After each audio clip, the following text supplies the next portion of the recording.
Shalom, shalom, précieux peuple du Seigneur.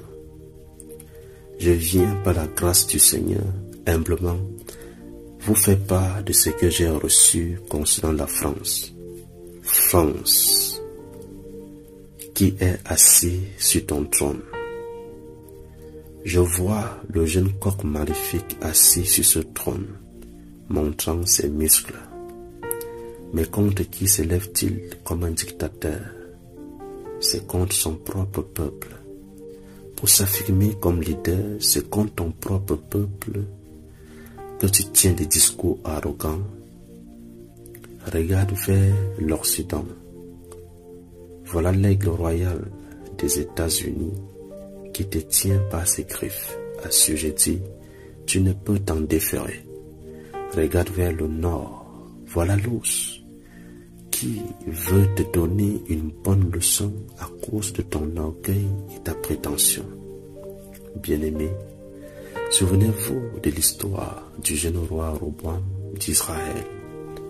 Son grand-père, le roi David, avait dominé et assujetti tous les peuples qui lui avaient été hostiles. Son père, Salomon, avait fait un règne de paix en Israël, dominant sur tous ses adversaires. Mais voici arrivé le tour du jeune roi. Contre qui va-t-il imposer sa domination? Malheureusement, contre son propre peuple. Lis les faits dans le livre de 1 roi, chapitre 12, versets 1 à 19, la Bible. Écoute maintenant, France. J'ai vu le président Macron parler aux Français avec arrogance. Et cette arrogance n'a pas plu aux Français. J'ai vu le peuple français se plaindre de cette manière de parler et de l'augmentation des taxes et des impôts. J'ai vu le taux de chômage croissant en France. J'ai vu des personnes qu'on mettait dans les rues parce qu'ils n'arrivaient plus à payer les impôts et leurs loyers. La vie était devenue très dure et chère en France. Et subitement, il y a eu comme un cri qui a retenti dans le cœur des Français de se révolter contre le gouvernement du jeune président. Ce cri disait: n'allez plus travailler pour eux et ne les laissez pas prendre vos biens et voler votre liberté. Défendez-vous, grevez. Pendant un moment, plusieurs ne répondaient pas à l'appel à la révolte. Et puis j'ai vu 2 hommes, messagers de Dieu, descendre, aller ouvrir en France un puits, des abîmes dans lequel sortaient des esprits de révolte. Ces esprits étaient comme des abeilles en colère. Ces esprits se sont déversés en masse dans les rues et les routes. Alors je pouvais voir une grande multitude de Français descendre dans les rues en masse. C'est comme si tout le pays s'était levé pour se révolter. La police ne pouvait les contenir, car ils étaient tellement nombreux. Le peuple réclamait son droit, sa liberté de servir la nation, non pas comme des esclaves, mais comme des hommes libres. Je pouvais voir des émeutes, les pancartes sur lesquelles il demandait la fin de la dictature, entre parenthèses le départ du jeune président. J'ai vu des casses, le désordre social, certaines voitures et maisons brûlées, etc. La France était dans le chaos. Bien-aimés, prions pour la France, que le Seigneur Jésus-Christ restaure cette nation. Car après la grande tempête, la France verra le jour. La France verra la lumière, dit le Seigneur.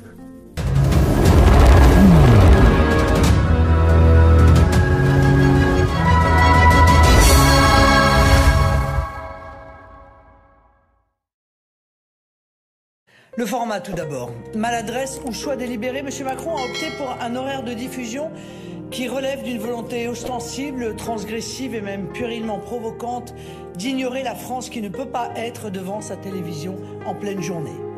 C'est-à-dire la France des actifs, Ces Français qui étaient les plus concernés par la réforme des retraites et qui y sont opposés à près de 90%.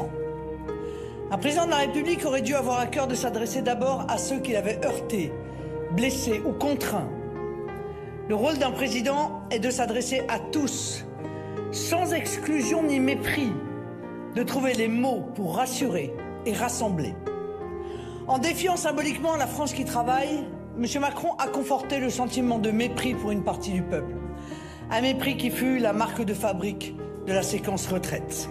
A provoquer et entretenir une épreuve de force, un affrontement avec les Français. À la brutalité de son pouvoir, le président ne peut pas ajouter une violence verbale. Pourquoi se complaire dans d'inutiles, de blessantes et dangereuses provocations? Le pays attend une réponse institutionnelle. Il n'a visiblement à offrir qu'un discours vide. Un jour qui passe nous révèle le visage de ce pouvoir qui n'est ni souriant, ni bienveillant comme il voulait se présenter à l'origine. Rappelons-nous que longtemps, il fut blasphématoire de suggérer qu'il puisse être brutal et cynique, arrogant et insensible. Il faut prendre la mesure de l'importance de ce jour. Clairement, nous avons vu hier le chef de l'État jouer la stratégie de la paralysie, de la provocation et du chaos. Il a fait une intervention pour ne rien dire, mais il a copieusement arrosé tout le monde de mépris. Les gens qui sont au RSA, les syndicalistes, etc. Par conséquent, la première consigne, si je peux me permettre d'en donner, c'est que chacun, chacune garde son sang-froid. Mais ne se laisse intimider d'aucune façon. Aujourd'hui, il faut jeter toutes nos forces dans la bataille.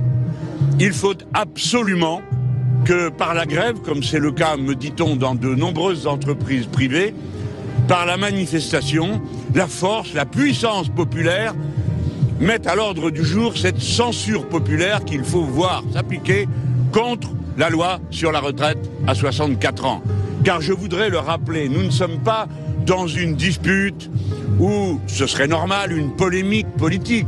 Nous sommes en train de défendre le fait qu'on ne vole pas 2 ans de vie libre à ceux qui travaillent. C'est de cela dont il est question à cet instant. Puisque le contexte m'y invite, je voudrais faire aussi un commentaire à propos des conditions dans lesquelles la démocratie dans notre pays fonctionne.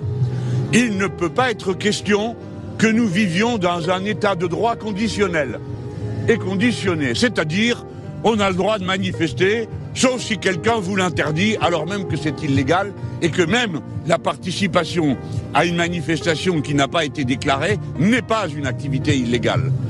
On ne peut pas vivre dans un pays où l'on a la liberté de participer à des rassemblements, sauf si il y a une arrestation préventive.